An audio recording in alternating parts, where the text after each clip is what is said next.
সরকারের এই সিদ্ধান্তে 11 লাখের বেশি কৃষক সরাসরি লাভবান হয়েছে। আপনারা উন্নত প্রযুক্তির উচ্চ ফলনশীল চাষ পদ্ধতি অনুসরণ করুন, মানসম্মত আঁশ উৎপাদনে।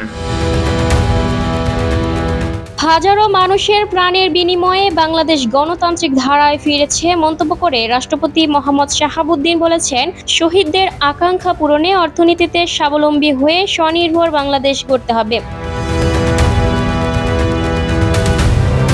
শুক্রবার 6 মার্চ সকালে রাজধানীর ওসমানী মিলনায়তনে জাতীয় পার্টি দিবস উপলক্ষে আয়োজিত অনুষ্ঠানে কথা বলেন রাষ্ট্রপতি। দীর্ঘদিন পর কোনো রাষ্ট্রীয় অনুষ্ঠানে অংশ নিলেন তিনি। এ সময় বিশ্ববাজারে পাটজাত পণ্যের চাহিদা পূরণে আরও আধুনিক এবং বৈচিত্র্য আনার উপর জোর দেন রাষ্ট্রপতি। তিনি বলেন, 1 কোটি কর্মসংস্থান তৈরিতে খাত ভিত্তিক কর্মসংস্থান তৈরি সরকারের প্রধান অগ্রাধিকার। জনগণের ভোটে নির্বাচিত সরকার জনগণের পাশেই আছে উল্লেখ করে রাষ্ট্রপতি বলেন, দায়িত্ব গ্রহণের 10 দিনের মাথায় কৃষি ঋণ মওকুফ সরকারের যুগান্তকারী সিদ্ধান্ত।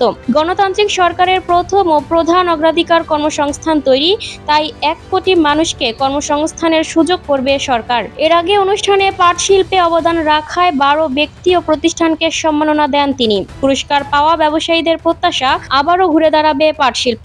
এরপর শিল্পকলা একাডেমিতে 9 দিনব্যাপী পাট ও বহুমুখী পাট পণ্যের মেলার উদ্বোধন করেন রাষ্ট্রপতি।